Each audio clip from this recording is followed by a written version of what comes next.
اللہ الرحمن الرحیم۔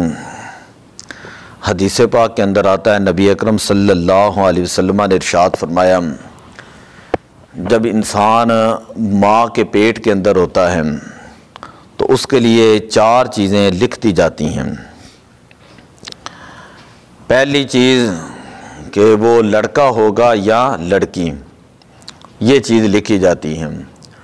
دوسری چیز انسان کا رزق ماں کے پیٹ کے اندر لکھ دیا جاتا ہے۔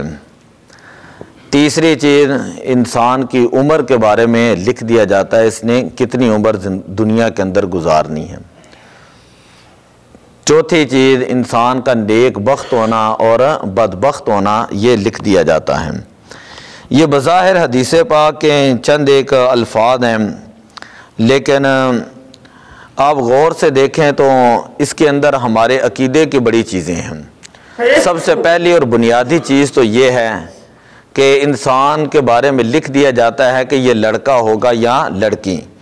قرآن پاک کے اندر اللہ تعالیٰ نے ارشاد فرمایا، یَہَبُ لِمَن یَشَاءُ اِنَاثًا وَیَہَبُ لِمَن یَشَاءُ الذُّکُورَ، کہ اللہ تعالیٰ جسے چاہے بیٹی عطا کریں، جسے چاہے اللہ تعالیٰ بیٹا عطا کریں۔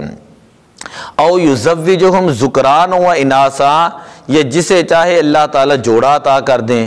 ویجعل من یشاء عقیما، یہ جسے چاہے اللہ تعالیٰ بانجھ رکھ دیں۔ یہ اللہ تعالیٰ کی قدرت ہے، یہ اللہ تعالیٰ کا فیصلہ ہے، اور انسان کو اللہ تعالیٰ کے فیصلے کے اوپر راضی رہنا چاہیے۔ ہمارے ہاں ایک ماحول بن چکا ہے، اگر کسی کے ہاں بچی پیدا ہو، دوسری ہو، تیسری ہو، تو پھر بعض اوقات لوگ اس کو قتل کر دیتے ہیں، بعض اوقات اس کو ایسے کوڑے دانوں کے اوپر ایسی خبریں آتی ہیں وہ پھینک آتے ہیں۔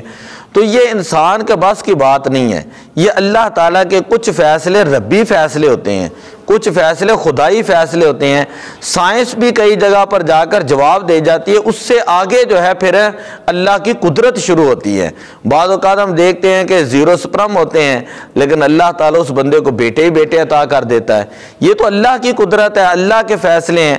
ہمارے ہاں اب یہ ہے کہ ہمیں ایک ایسا ایک ماحول بنا دیا گیا ہے، سکولوں، کالجوں اور یونیورسٹیوں کی تعلیم کے اندر ایک ایسا ماحول بنا دیا ہے کہ ہم یہ کرتے ہیں کہ اللہ کے فیصلوں کو ہم اپنی مرضی کے مطابق چلانے کی کوشش کرتے ہیں۔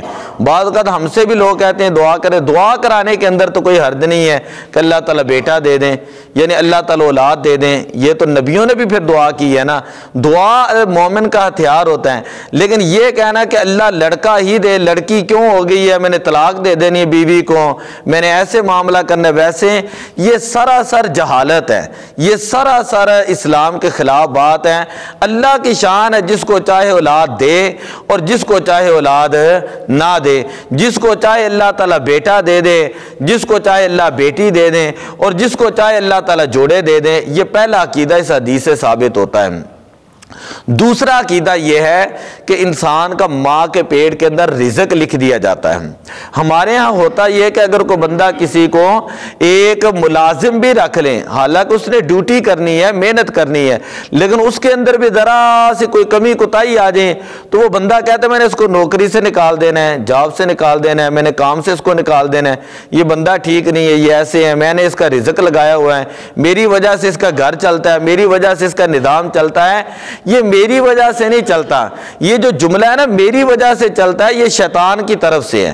یہ جو بھی دنیا کا نظام ہے، یہ جو رزق کا نظام ہے، اللہ نے قرآن کریم 12واں سپارہ پہلی آیت ہے فرمایا، وَمَا مِن دَابَّةٍ فِي الْأَرْضِ إِلَّا عَلَى اللَّهِ رِزْقُهَا، کہ میں نے جو بھی زیرو کائنات کے اندر پیدا کی ہے نا، اس کا رزق جو اللہ تعالیٰ نے فرمایا میں نے اپنے ذمے کے اوپر رکھا ہے، اس کا رزق اللہ نے اپنے دستے قدرت کے اندر رکھا ہے۔ یہ عقیدے کا مسئلہ یاد رکھ لیں، اس کو ذہن کے اندر بٹھا لیں کہ عقیدے کا مسئلہ، عقیدے کو اللہ تعالیٰ نے اپنے قبضہ قدرت کے اندر رکھا ہوا ہے، رزق کو اللہ تعالیٰ نے اپنے دستے قدرت کے اندر رکھا ہے، اپنے اختیار کے اندر رکھا ہے۔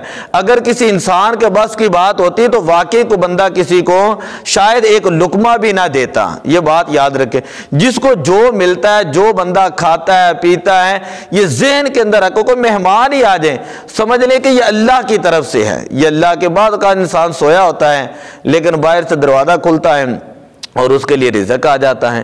یہ اللہ کی قدرت ہے۔ تیسری بات، انسان کی عمر جو ہے وہ اللہ تعالیٰ نے ماں کے پیٹ کے اندر ہی اللہ تعالیٰ لکھ دیتا ہے کہ اس بندے کی عمر کتنی ہونی ہے، 100 سال ہے، 10 سال ہے، 1 سانس ہے، 10 سانسیں ہیں، کتنی سانسیں ہیں، یہ اللہ تعالیٰ کی طرف سے۔ اب انسان کا اس کے اندر کوئی اختیار نہیں۔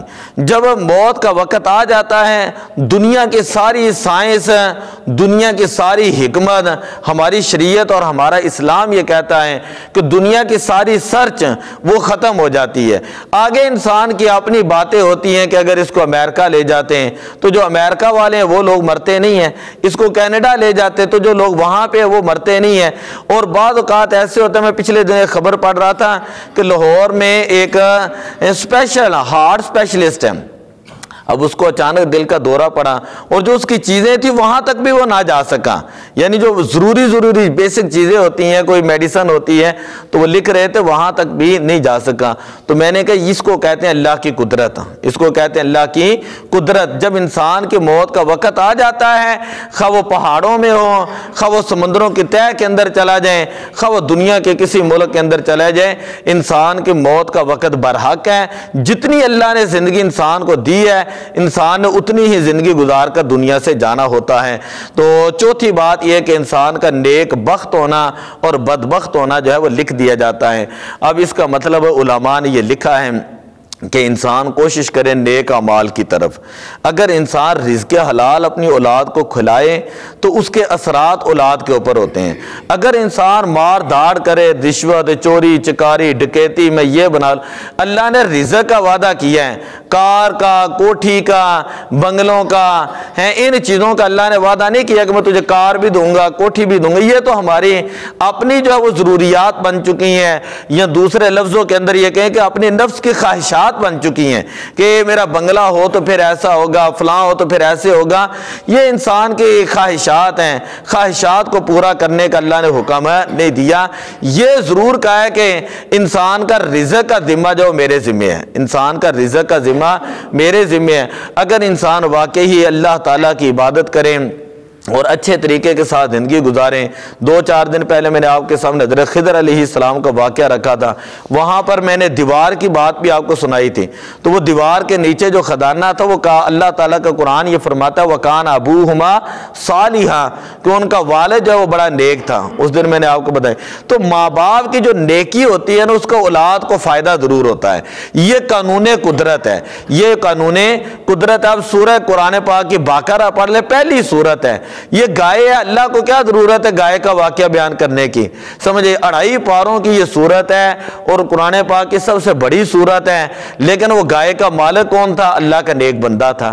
نتیجہ یہ نکلتا ہے کہ وہ اللہ کا نیک بندہ تو اس نے اپنی اولاد کے لیے چھوڑی۔ تو اتنا واقعہ بیان کرنے کے بعد اللہ تعالیٰ نے یہ فرمایا کہ اگر ماں باپ نیکی کرتے ہیں تو اللہ تعالیٰ ان کی نیکی کو ضائع نہیں کرتا۔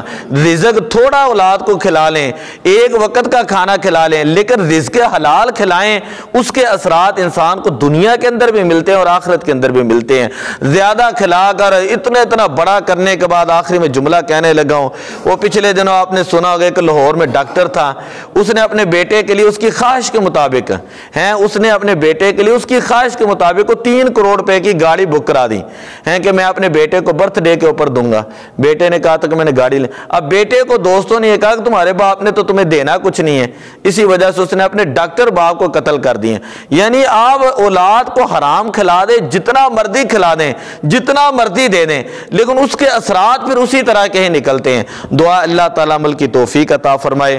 اور ایک درخواست بھی ہے کہ پرسوں میری گھر والوں کی ہمشیرہ یعنی میری سالی فوت ہو گئی، کل ان کا جنازہ تھا 10 بجے۔ تمام احباب ایک مرتبہ سورہ فاتحہ 3 مرتبہ کل شریف پڑھ کے میری ملت کر